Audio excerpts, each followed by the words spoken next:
I ran into this last week. Here's what fixed it for me. Transferring crypto from Kraken to your wallet can seem daunting, but it's actually pretty straightforward.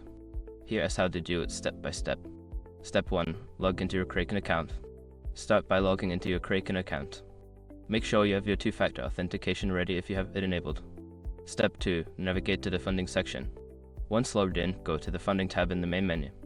This is where you can manage deposits and withdrawals. Step 3. Select the cryptocurrency to withdraw. In the funding section, find the cryptocurrency you want to transfer. Click on the withdraw button next to it. Step 4. Enter your wallet address.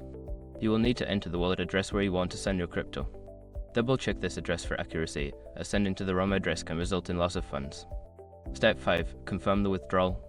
After entering your wallet address and the amount you wish to transfer, review the details and click confirm. You may receive a confirmation email to finalize the withdrawal. Remember, always check the network fees before confirming your transfer as they can vary. Happy transferring! If you have any questions, feel free to ask.